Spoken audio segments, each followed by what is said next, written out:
All right, Rabosai, good morning. Let us begin. We are starting a new os in Tzidkas Hatzaddik this morning. A really beautiful piece. We're picking up on page Kuf Mem Zayin. I just sent it out on the chat this morning. So page Kuf Mem Zayin in Tzidkas Hatzaddik Sif Samech Aleph. So the Rebbe writes as follows. He says, let's begin in the Be'urei Chasidus. Quite a beautiful piece. He says, Me'achar Shebekolchos Gulasa Shal HaMitzvah Lahachnis Kidusha Balibo Shal Adam HaMekayma. So remember again. No, I'm sorry. Did I send out Samech or Samech Aleph?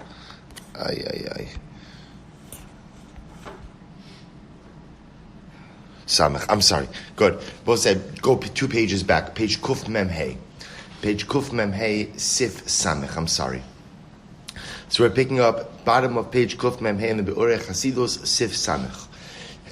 Bottom left hand column Be'urei Chasidus. Ha'inyan ha'mavur le'el shem ein ha'ish menuka me'avo niyuf ein ha'mayim bodkin es ishto hasota. Supposed to remember again. We spoke about before this concept. The Rebbe alluded to it at the end of Osnun Ches, quoting the Gemara Maseches Sota, where the Gemara explains that halacha l'maisa, in the case of Sota, a woman suspected of adultery, the mace Sota, the waters of the Sota, only check the woman if the husband himself is free of sin. If Chas v'Shalom, the husband himself is an immoral individual, then halacha l'maisa, the mace Sota, the waters, do not check the wife. So in order for the husband to play the piety card and go ahead and subject his wife to this particular process, he too must be free of this sin.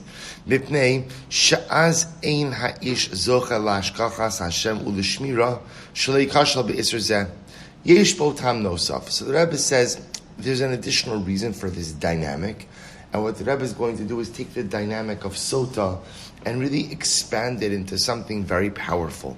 He says, Misad mashemutal al ha'adam lizar me'od miligrom tsar lizulaso. A person has to be very careful before causing pain to someone else, bedavar shehu ba'atzmo eino naki mimenu, regarding something that I myself am guilty of. Kfishi izbar. Now, we're going to define what this means in just a moment, but the Rebbe is going to discuss the idea of causing someone else pain or discomfort regarding a particular infraction or misdeed when I myself am guilty of this very misdeed. Now, what does this mean? So he goes on. He says, Kol minei tzar v'yisurim sheyesh v'na'aseh l'chol adam al yedei, page Kuf Mem Vav, al yedei adam achar ha'mi'asru mitzaro. So I will say, at times, when someone points out to me something I've done wrong, it's very painful, right? For all of us. In other words, as much as, of course, it's good for someone to tell me if I'm doing something wrong, because that's the way we grow, and that's the way we progress as people. It's difficult when someone tells you, and someone points out to you that you're doing something wrong, or you're behaving in an inappropriate way. Bein im midaito ubekavana tchila ratza adam hu letzaro. So bein im shelo midaito v'shelo bekavana tzira ha'adam hahu. Elarak shebigrama delay shebekoach gramaso b'derech memela nigram tsar la'adam acher shelo bekavanaso letzonam. So both say, so sometimes when people cause us pain, they cause us pain in one of two ways. Now, to be clear, the pain that the Rebbe is referring to over here is the pain that comes about when someone points out something wrong that you've done, or someone highlights something wrong that you've done. So sometimes when a person causes me pain as a result of that, it's intentional. In other words, they want to cause me pain. And the way they're causing me pain is by pointing out something that I'm doing wrong. And other times, it's unintentional. Now, unintentional could be in one of two ways. Unintentional literally means a person says something to me, yes, pointing out something wrong I've done, but they don't intend to cause me pain, right? Their intention is really just, sometimes it could be actually positive, to point out something I've done wrong in an effort to hopefully allow me to become better. Or sometimes it's just the person says something. A lot of times people say things and they don't necessarily think about the impact of what it is that they're saying. U'kumokin hadvarim amurim afilu kishenigram atzar mitoch kavana l'shem shamayim. This is the third way. So possibility one is a person says something with the intention to hurt me.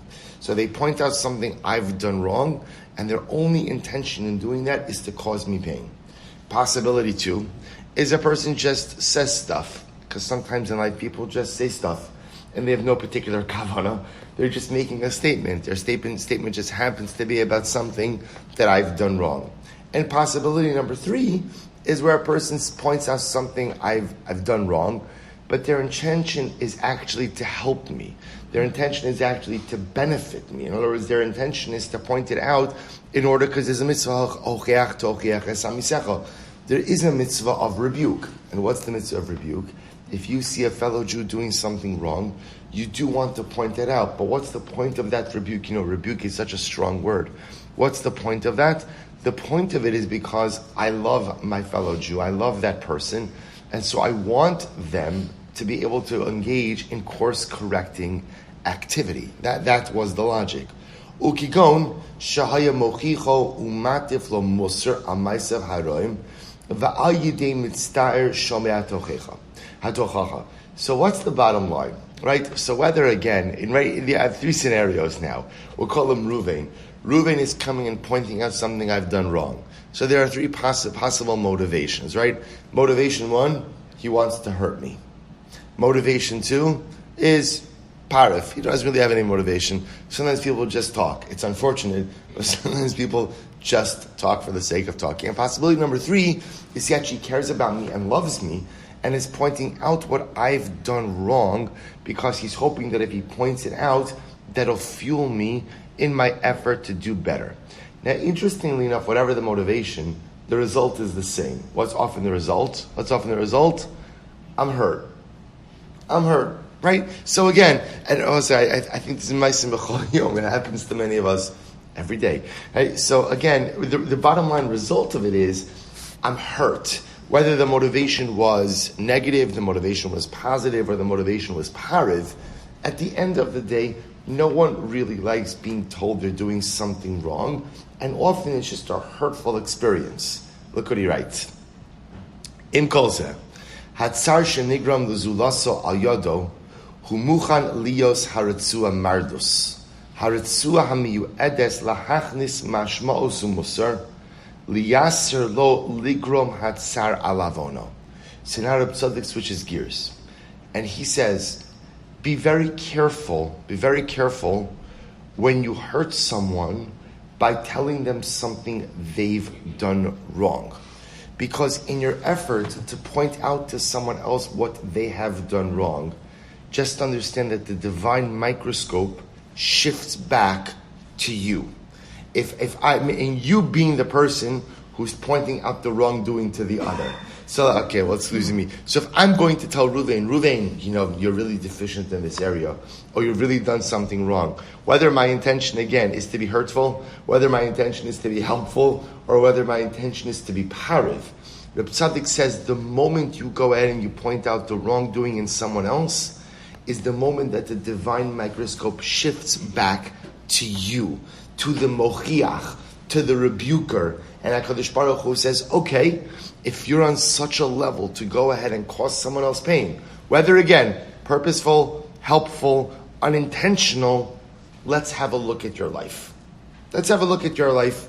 He says, Be'im avar ipam al osa avera shasheni ne'enash bigla lo ala. Because at the end of the day, I go over to Ruvain. I say, Ruvain, you know what, Ruvain? I'm really disappointed to see how much Lashon Hara you speak. It's terrible. I don't know, you go around, you speak Lashon Hara to anybody and everyone who will listen. It's terribly disappointing. Now, okay, so there's a mitzvah of but HaKadosh Baruch Hu says, fantastic. Now, Ruvain is going to be bitzar.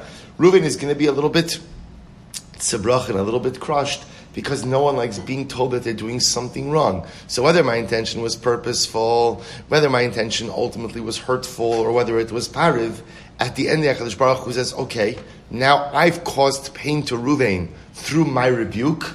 Let's have a look at you. Let's have a look at you. Let's see again, you're giving Musar Lashon Hara. Let's see ultimately again how it is that you are doing in that particular area.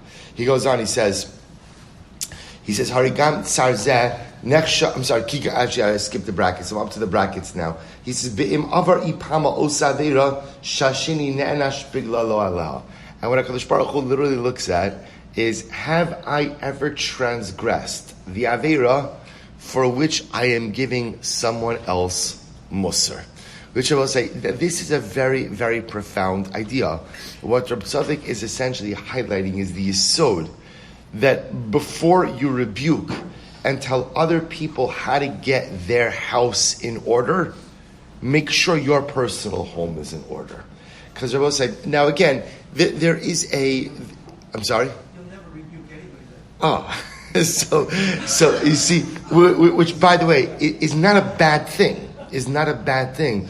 What Rabbi Tzaddik is saying is, think about a world in which everyone stopped looking to point out the faults in the other, and instead used all of that koach inward.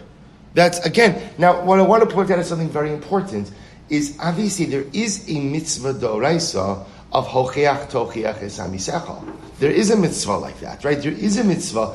Again, I never like the word rebuke because rebuke sounds like you're yelling at someone, right? But the mitzvah hocheach tocheach esamisecha means when I see someone doing something wrong, I do have to point it out, right? And again, to be clear, if I see my children doing something wrong, I absolutely have to point it out. So there is and by the way, I would even say in the realm of chinuch, sometimes, and this is a hard part of parenting, sometimes you do have to go ahead and be mochiach your child, even if the area in which you are rebuking your child is an area in which you are highly imperfect in.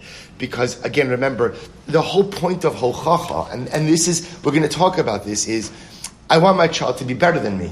That's what every single parent wants. The Gemara says that there is a natural kina, a natural jealousy that exists between people, with certain exceptions. And one of the exceptions is one's child. I am not jealous if my child becomes more successful than me. In fact, again, the greatest success for a parent is if your child eclipses you. That's the greatest success. So again, there may be times where even if I'm deficient in a particular area, at the end of the day, I still have to give that rebuke.